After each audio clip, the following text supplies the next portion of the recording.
صل على رسوله الكريم أما بعد فأعوذ بالله من الشيطان الرجيم بسم الله الرحمن الرحيم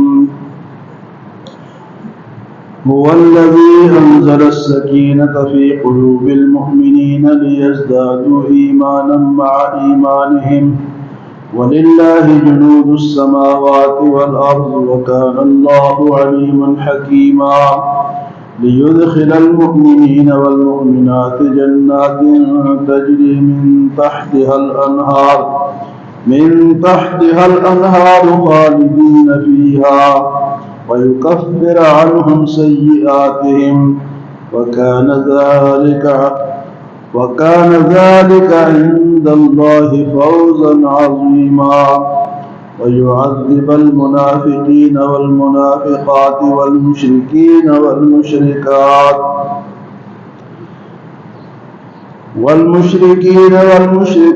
الظانين بالله ظن السوء عليهم دائرة السوء وغضب الله عليهم ولعنهم وأعد لهم جهنم وساءت مصيرا ولله جنود السماوات والأرض وكان الله عزيزا حكيما۔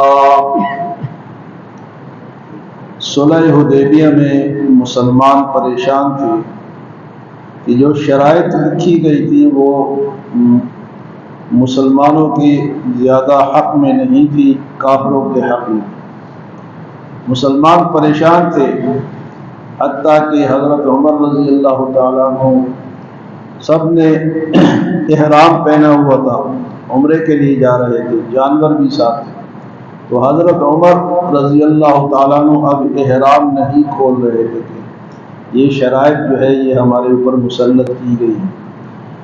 پھر حضرت ام سلمہ رضی اللہ تعالیٰ عنہا جو کہ حضور صلی اللہ علیہ وسلم کی زوجہ مبارکہ تھی، انہوں نے حضور کو مشورہ دیا کہ آپ پہلے احرام اتاریں، بال کاٹیں تاکہ باقی صحابہ آپ کو دیکھیں اور وہ احرام اتاریں۔ تو آپ صلی اللہ علیہ وسلم نے اسی طرح فرمایا۔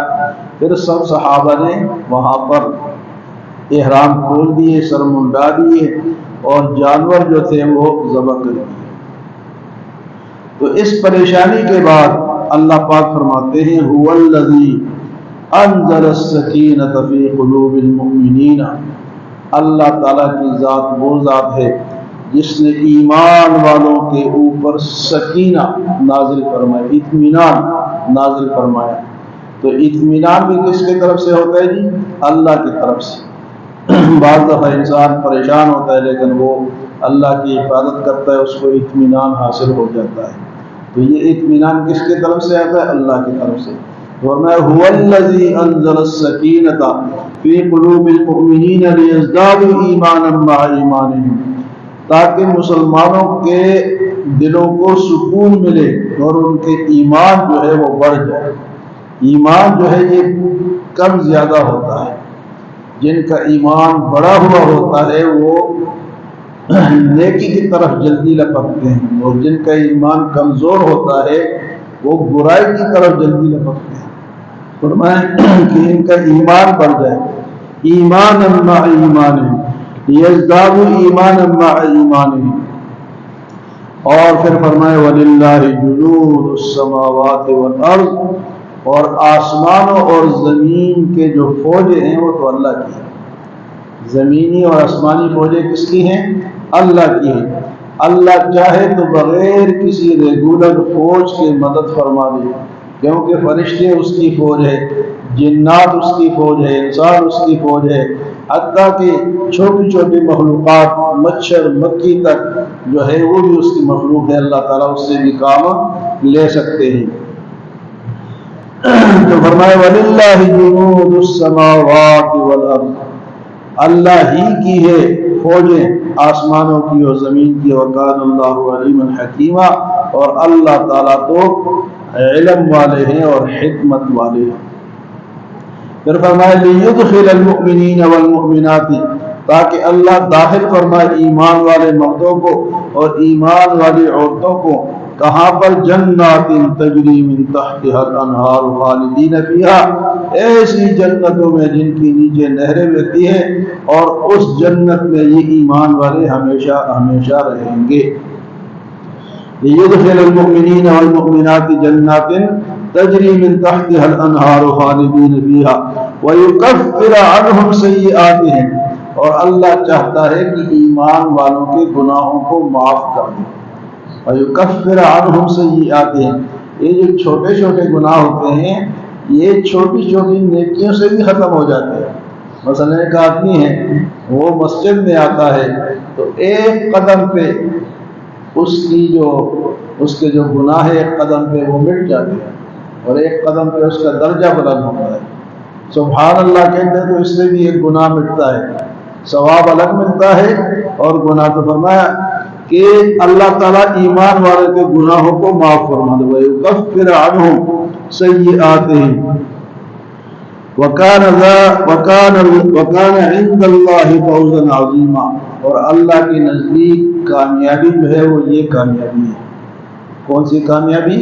کہ ایمان والوں کے گناہ معاف ہو جائیں، ان کے درجات بلند ہو جائیں، اور جناب کیا ہو جائے، وہ جنت میں چلے جائے۔ تو اللہ کے نزدیک یہ بڑی کامیابی ہے، كَانَ ذَلِكَ عِندَ اللَّهِ فَوْزًا عَظِيمًا۔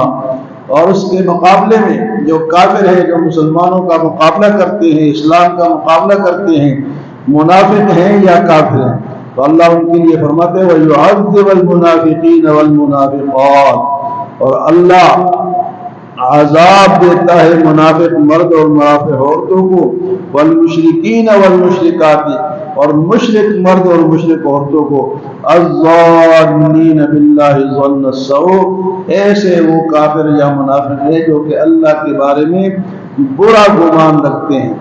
اللہ تعالیٰ کے متعلق ہمیشہ اچھا گمان رکھنا چاہیے۔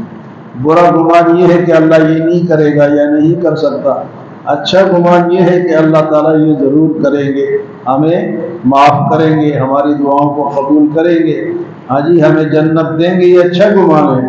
اور برا گمان ہے کہ اللہ نہیں کریں گے، جی بس برا گمان مشرک مرد اور مشرک عورتیں اللہ کے متعلق رکھتے تھے، اللہ نے فرمایا ان کو عذاب ملے گا۔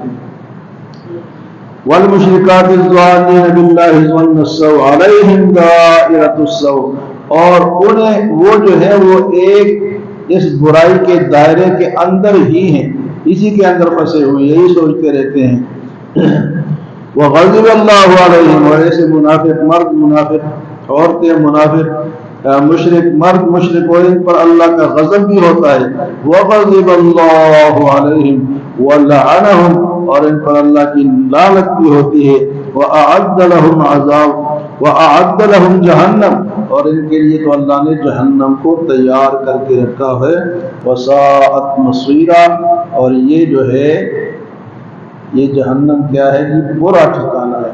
اللہ ہم سب کو جہنم سے بچائے۔